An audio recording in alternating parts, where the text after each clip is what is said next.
Welcome everybody. Today we're talking about, has the workplace become a melting pot?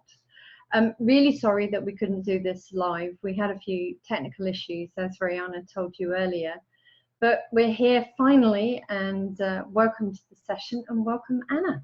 Yes, so today we have with us Anna Sargentson, and Anna is with Inclusive Recruiting. And I think I will leave the honor to Anna to introduce herself, which will do a much more better job than me. So Anna, if you'd like to give us some background about yourself and the company you work for before we take the session further. Great. Well, thank you both for inviting me here today. It's a pleasure to be here. I'm one of the co-founders of Inclusive Recruiting. We set up 6 years ago nearly now. We are a recruitment business that has two hats.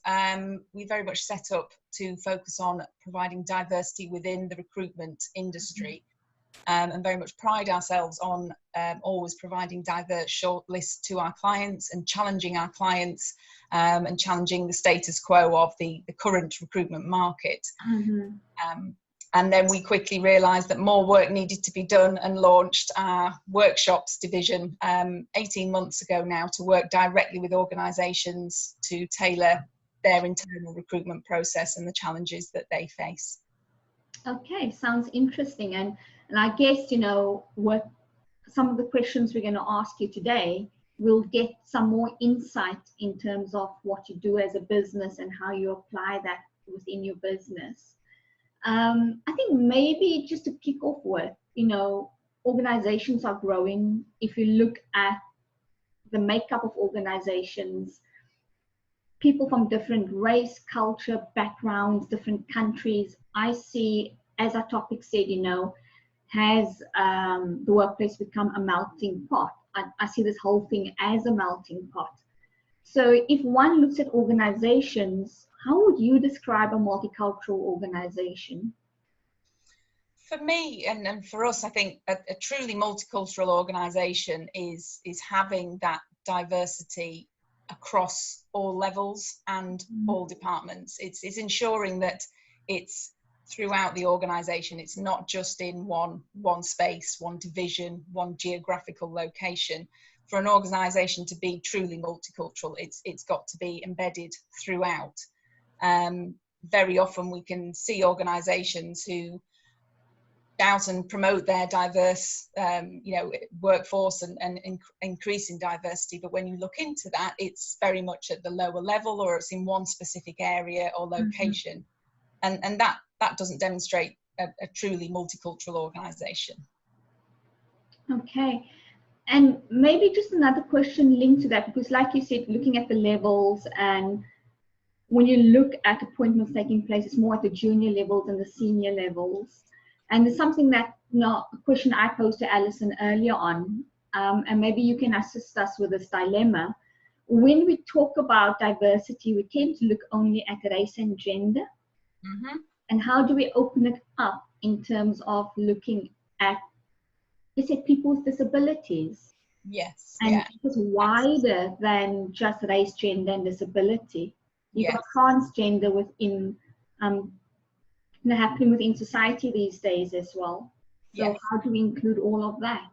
Well, again, I think tying it back to that multicultural organisation, as you say, it's about having everybody represented there, creating that culture where people can feel they can be truly valued and respected, regardless of their race, their gender, their background, their education level, their culture, their religion. There's so many layers that make up an individual that we've got to make sure that companies create a culture and processes to get that culture that welcome, respect and value all those differences that come together.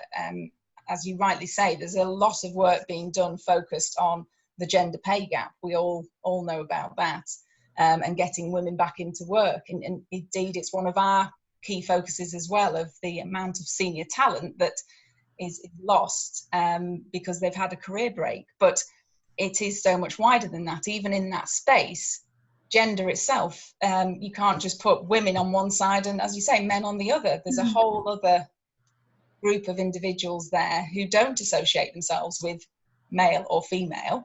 But likewise, one woman's experience is not the same as another woman's. And where I think organisations start to face issues is they create a process to attract more women back into work, for example, and then think, right, that's our box that's going to attract women. But actually, there's a very wide range of different needs, aspirations, experiences in that pool of women that need to be addressed if you're truly going to try and attract more women. It's not just the white middle class woman who's had some time out to have a child and wants to come back to work. So I guess what I hear you saying is it's not just about the high level diversity topics that we talk about race and gender, but it's as much about diversity of different personality types and different skill sets.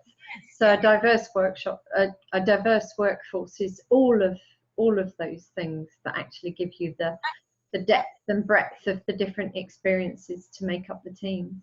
Absolutely, yes, because you can have, and as you say, the key things that are always focused on and spoken about, and the most events are held around, is gender and race. There's more coming up about disability now, but that's still very much an afterthought to a lot of people. And even in the disability space, it tends to be focused on visible disability. You know, there's a lot of individuals who have different needs that might not need to be in a wheelchair, or they might not be able, you know, physically to see them come into the office and think, right, they have an obvious disability. And they're overlooked time and time again in the recruitment process, either in an office environment and how it's set up, the recruitment process and the steps they're expected to go through that can be very challenging for some people. So it is taking the time and the effort, and I think that's one of the key factors of anything to do with diversity and inclusion. Is there's no quick fix, there's no shortcut, there's no quick stick a plaster on that and that's it, we've done it, we're wonderful. It takes a long time, and it's not going to happen in a month, 6 months, 6 years. There'll be things that we're starting to do now that future generations will benefit from before we do, but it's putting in that time and commitment and accountability to make sure that you really do take into account everybody's need. There's often a saying of, you can't possibly do everything for everybody, but I think you can. It's just going to take a long time, and it's going to be harder work. It's going to mean there'll be some very difficult conversations. There'll be people that feel threatened or pushed out, or that they're having their role or position threatened for the first time, or there's new things coming into play that they don't necessarily agree with. But if you're truly committed to it, then absolutely it can be done, but you have to be prepared to put that time in and educate yourself along the way as well. With all of that in mind, then, what's your advice to employers about how to incorporate diversity into the workplace? One of the things that I hear people say is that positive discrimination isn't a good thing, because they feel if they're Mr. or Mrs. Standard, then they feel that they're not getting the equal opportunities for the jobs if an employer is trying to diversify the workplace. So how do you balance those two things together? What's your advice for the employer? And it's an interesting one, that, because I think it's something that crops up in our workshops when we're working with clients directly on this of, well, are you saying that we shouldn't ever hire white middle class men? And it's like, of course we're not saying that. We're not about to start saying that you discount a certain group or a certain profile of individual. But it is very much about creating that process where it is more about equity than equality. And there's a fantastic image, and I can't show it to you now, where it explains that perfectly, in terms of we focus a lot of time on making things equal and fair for everybody, including the recruitment process. But it isn't equal. The world isn't equal, and the recruitment process isn't equal either. So the one that a company is rewriting and pulling together to attract that diverse talent also shouldn't be equal, because you can have a candidate who has certain disabilities, and we've worked with clients where their application process is 3 steps longer because of the additional measures they need to put in place for these candidates. But actually, you're just making that process so much harder already. So that candidate's already having to do 3 extra steps just to get to the same point as that other individual who has no disability. So it really is about accepting that you have to sometimes put in effort and bring people forward a couple of steps to make sure that actually we're all at the same starting point. It doesn't mean hiring someone based on their skin colour or hiring someone because they have a disability, and we can then promote that on our website and say, tick, we've done that, we've increased our diversity, and we've got a disabled person in the office.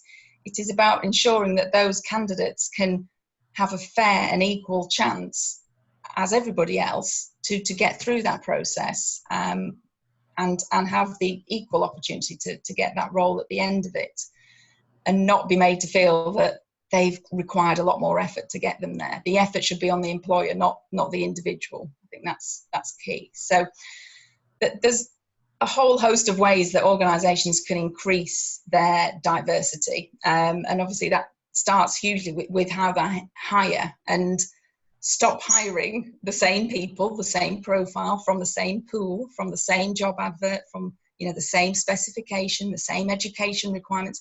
You're going to keep getting that same person. It's not rocket science. So again, it's taking the time to really rip that process apart, which again, it can be the last thing on people's minds. I haven't got time for that. We've got a need. Someone's handed their notice in. I need that job filled quickly.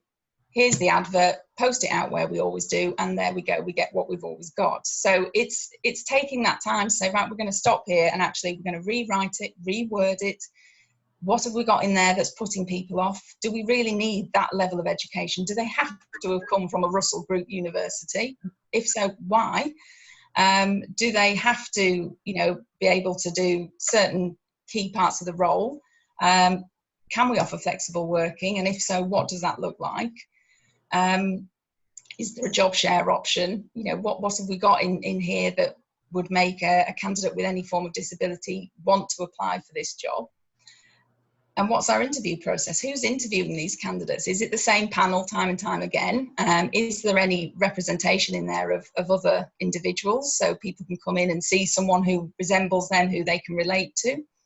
And look at that whole process, and be really critical and pull it apart, and be prepared to put the effort in to rebuild that as a first point of call to start attracting the more diverse candidates. I think it's also, as we touched on before, really important not to just focus on one demographic. So you can see a lot of companies say, right, we're having a big push on getting women back, or increasing the number of BAME candidates coming into our organisation. If you're being truly inclusive, you want to attract everybody. It's that message of, actually, we want the best person for this role, and it doesn't matter what your background is, but we recognise that for some individuals, we need to put more effort in to make us an attractive employer to come and work with, because right now our messaging isn't perhaps giving off that message. You used an acronym there, BAME candidates. Can you just explain what that is? Yes, sorry. So Black, Asian, Minority, Ethnics. So again, it's one that companies often put out there and promote and say, look, we've got this network, or we're having a real drive on increasing the number of BAME candidates that we hire. But again, it's within that community, there's a whole host of different individuals. You can't put everyone in one group. That's where it becomes, again, it's never going to move forwards, because you're just putting everyone in the same group and tarring them with the same brush and assuming they're all the same. My experience as a white woman is completely different to another white woman down the road and who lives in London, Scotland. It's having that mindset of not just focusing on one demographic, again, which is harder and takes time. Yeah, I agree fully. I mean, we spoke about this, and I think we got introduced by Michael, who you know, and that's how I landed up coming to your morning workshop. And you know my passion around diversity and why it's close to my heart. And if I think back in terms of in South Africa, and this may be a question I'm going to ask, when they started looking at employment equity, what their home office, equivalent to ours, TDO, was to say companies need to put targets in place. So looking at in terms of when I've got my recruitment plan, X amount needs to be women, X amount needs to be Black, X amount needs to be Asian, disability, etc., from that perspective. And they had to report, and I might be talking under correction here, I don't know if it was every year or every 3 years, back to the home office to say, yes, we've met targets, no, we've not met targets, why we've not met targets, etc., to show that companies that are making the effort to do something about diversity within the workplace. Do you think that's an overkill, or is it something we in the UK need to look at? I think it's happening in the UK. I think there's organisations out there who are very target driven, and I think it's a dangerous route to go down, because you can quickly, then you get the sort of tokenism. So you get we're doing this because we know we want to hit a quota, and if we hit that quota, we're going to get recognition, we're going to get praise, we're going to get great publicity, or whatever that incentive is that they're being driven to reach that target. I don't think it's always for the genuine the genuine cause. So I think with those targets, it's important that often if you look behind them, the retention rates are pretty shocking. So that's where we get an organisation who has a real drive and puts themselves out there and increases a specific, again, it's usually a specific targeted demographic that they're going after, a minority group. Then they can shout about it and celebrate. But 6 months, 12 months later, how many of those candidates are still there? And certainly how many of those candidates are progressing through the organisation at a senior level? And that's when it becomes apparent that it's a token gesture, because the culture isn't true behind it. That inclusion piece is not there. It is just, let's get the diversity for the website or for the annual report or statistics to put out there. But actually, if it was a truly inclusive and multicultural, diverse company, those individuals would stay, they would be progressing, more individuals would naturally be coming to that organisation. And I think that's where it's a token gesture rather than being done for the right reason. Yeah. You mentioned a very important keyword, word retention. And I always say it's important. I describe it as being easy getting somebody in through the door, but how do you retain them? And especially from a diversity point of view. So how do we incorporate diversity into the workplace in terms of how do we retain individuals once we brought them into the workplace, and more from a diversity perspective? Well, I think that is where it starts. At the minute the recruitment process has ended and that individual has been hired, you then go into that induction onboarding process.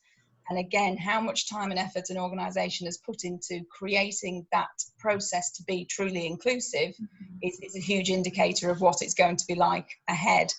And we've worked with a number of individuals who've had a terrible experience. You know, throughout the recruitment process, it's been fantastic. All the right noise has been made, all the right conversations have been had. But when they joined, they've quickly realised that there's no real culture of inclusive, you know, behaviours happening in the organisation, and they very quickly feel alienated, or their views and values aren't respected, or, you know, simple things to change that just don't happen. And it just really speaks volumes about that culture not being there. So I think the first step is putting as much time and effort into your induction onboarding process, and then making sure that you're creating that culture where everybody feels valued, respected, and able to speak freely. You know, every opinion is invited to the table, and to have an opinion and a view on what happens with a particular problem or where the business is going. Whatever department they're in, it's important that their voice is heard and valued, and the organisation recognises that by getting all those different views, they're going to get the best answer. They're going to get the answer of people outside who are buying or using their product, whatever that is, not just the people sat around the boardroom who are doing what they've always done.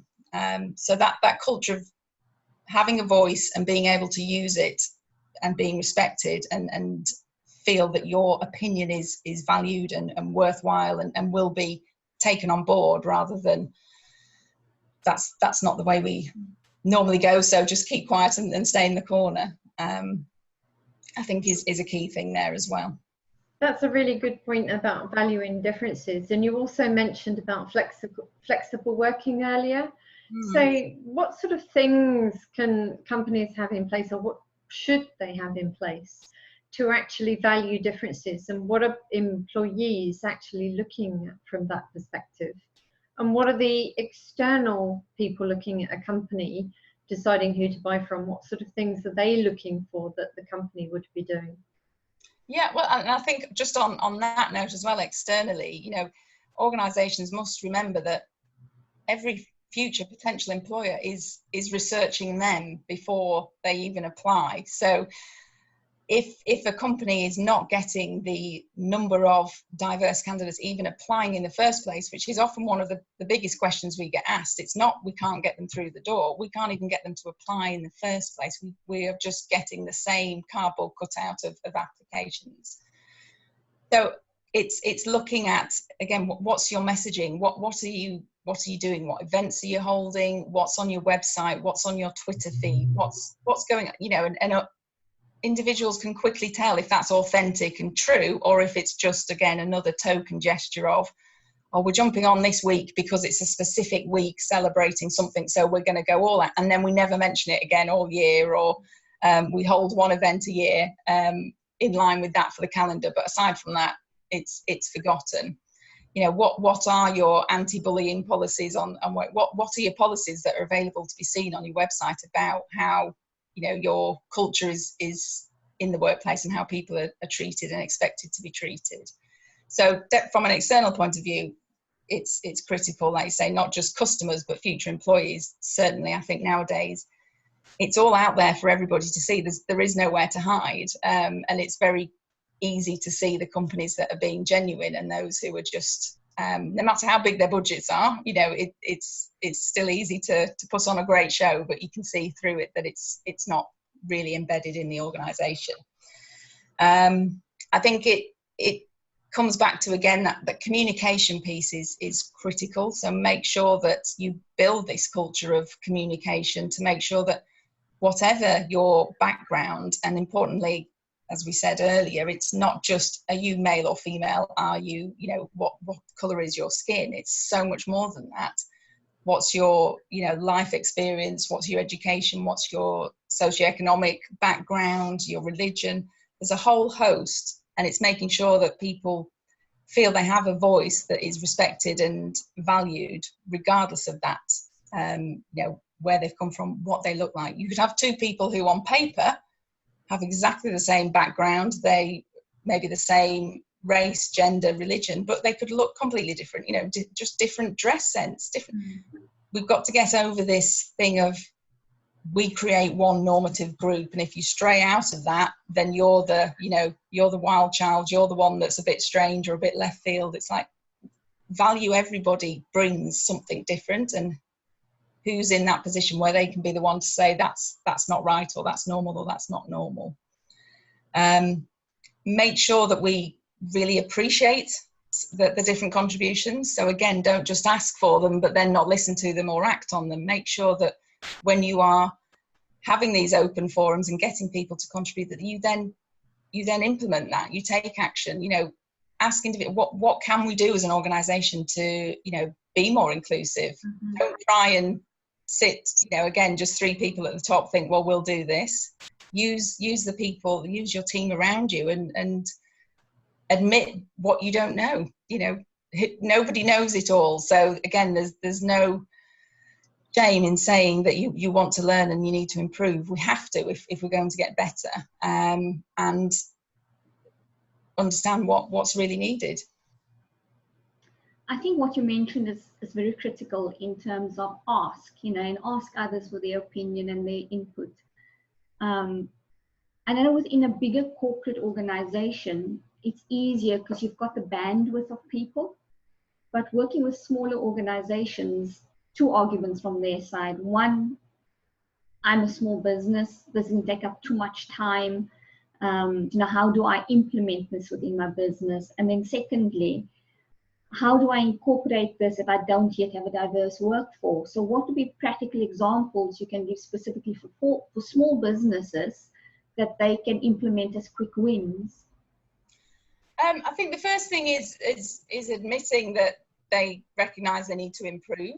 And again, it's not falling into that trap of quickly going out there and hiring someone who will be their spokesperson, because quite often we see that as well, where you can have individuals who are hired and then they're literally wheeled out onto all their social media channels, and it's every time we've got a video to do or every time we've got a post to go out, we use that same person because that's showing that we're diverse. So it's a balance, between asking people and making sure that you're not putting the onus on those individuals to educate you all the time and tell you what to do. You've got to go out there and find it yourself. So yes, it takes time, and there is no shortcut around that. And I think if someone's not prepared to invest any time in it whatsoever, then they're not really committed to doing it properly in the first place, no matter what size your business. So you can always get yourself out there and go to other networks, put yourself in a situation that maybe you feel slightly uncomfortable in, where you're a minority. Start to understand how that feels. Many of us have never experienced that, where you've gone in a room and nobody else looks like you. So if that's the case, put yourself in that situation, expand your networks and educate yourself as you go. And you can always get external support to help you next time you're doing a different piece of work, or you're doing a new hire, or you're doing something different with your website. Get an expert in to come and help you, who can say, right, this is the way you need to go to make sure that you're going to attract the talent, or you're giving off the right marketing message, or you're understanding what their vision is. But don't expect it to be an overnight instant transformation.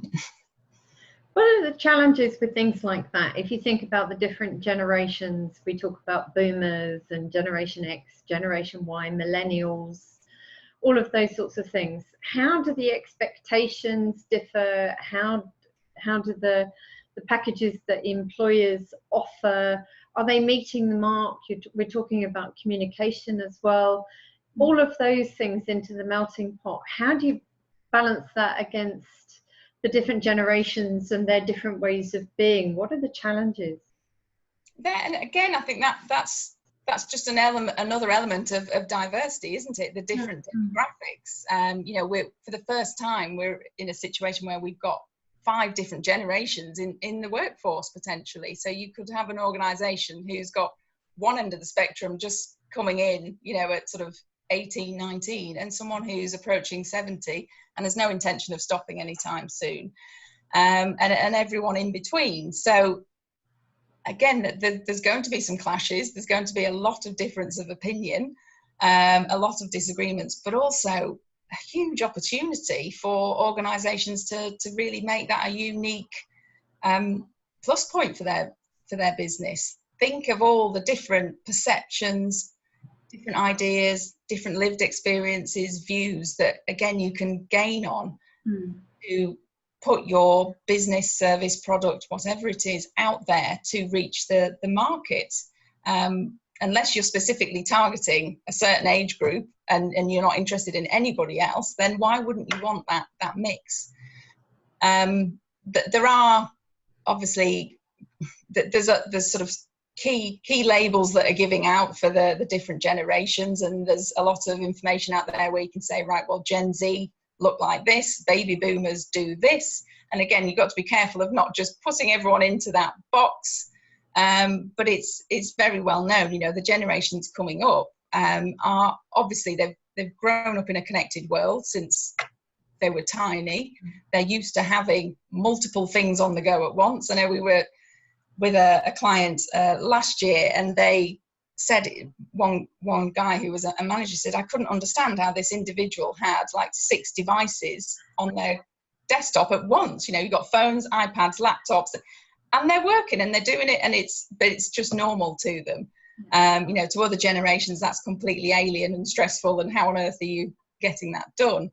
But it's respecting each other's differences again, and learning from each other. There's a lot to be learned from different generations. You know, that younger generations can learn a lot from those older, and vice versa. And it's important that, again, the communication is put in place where people feel safe to say what they feel, and what they find difficult or confusing or offensive, because we all have different ideas of what's acceptable and what's not. And with the retirement age going up, and people being expected to potentially work for a lot longer, do you think companies are generally gearing up for an older workforce later in life, and also a workforce that goes from sort of younger to much older, and how that's going to impact them? I mean, one of the things, because I specialize in well-being, one of the things that occurs to me is, well, what are companies doing to help their employees be well into their older age, that they can work? And I do some work in the construction space where, you know, people are really going to struggle to work until they're in their 70s, because the work is so physically demanding. In an office space, it's not quite as so much of a problem, because it's not so physically demanding. So what sort of challenges is that bringing in when you're talking about diversity and how companies are thinking to the future? I think the recognition of an aging workforce is still relatively new at the moment. I don't think it's top of the list for men. I think it's almost going to be one of these things that comes up and starts biting people when they realise, actually, look at the number of individuals we've got working here that are over 65, and we don't want to lose them, or they've no intention of leaving any time soon. So I think it's one that, as I said, there's such a big focus on the moment about race and gender. I do think age is down that list of priorities for people, because it's not being included in that whole mix, and it's another critical layer of all of us. We're all an age. There's no getting away from that. So and again, it's really important that companies don't just assume because someone is a certain age that they want to do or don't want to do a specific thing. Oh, you're nearly 65, you must want to stop working, so therefore I'm going to start looking for your replacement, when actually that person wants to go for another 8 years, and vice versa. Someone younger, you know, generations coming through now don't see things as a job for life. You know, they want somewhere for a few years. It's really important that they feel that their role has a purpose and it's doing some good, and there's that sustainability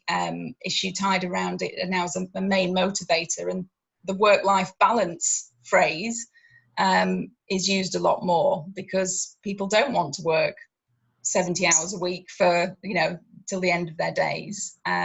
So I think it is going to be a challenge, but as you mentioned, Alison, the well-being piece is absolutely critical. And again, for all generations, you know, it's so widely known about the mental health issue of the youth today and the younger generations. And it's, you know, it's a huge concern if employers start looking at what they're going to lose from time for people having time off for stress or sickness or mental health issues. And again, when you're looking at building your culture and your recruitment process, you have to factor that in. You know, what is your culture like for someone who has had time off, who had mental health issues or a breakdown? How inclusive are you to someone like that getting back into the workforce, and what support network is there for them?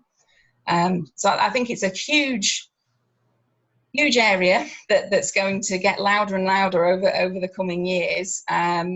But I don't think many organisations are that prepared for it currently.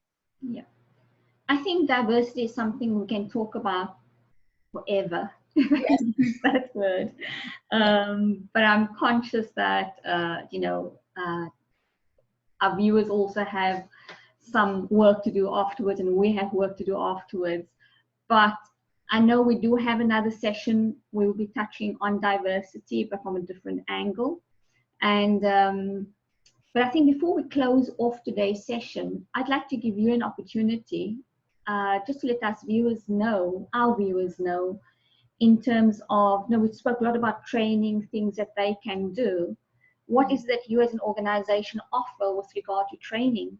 And, you know, is it open house? Is it in-house? What do you offer where they can go to in terms of saying, yes, I need help, but I need somebody to show me the ropes?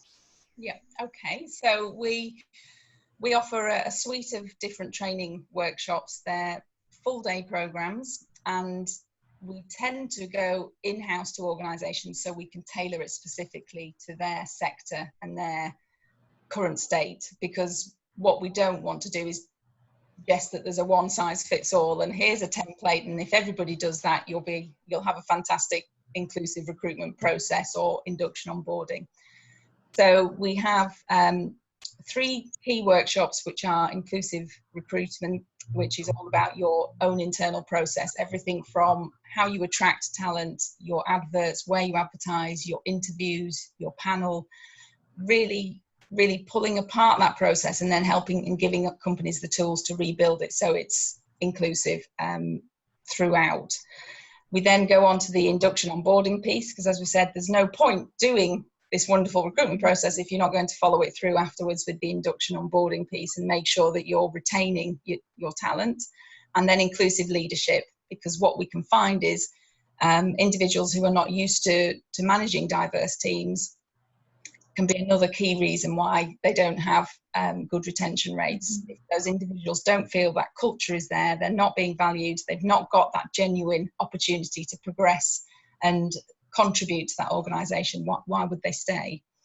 So there are 3 sort of inclusive recruiting suites, and then we do a variety of different workshops around managing difficult conversations. We do a HR for non-HR managers, and we also do what we sort of class as initial audit on a company. So to help them establish where to start, because it doesn't necessarily start with your recruitment process. For some companies, we've started with their leadership team, because until you've got that right, there's no point changing all your processes if the leadership team aren't on board and clear of their part to play.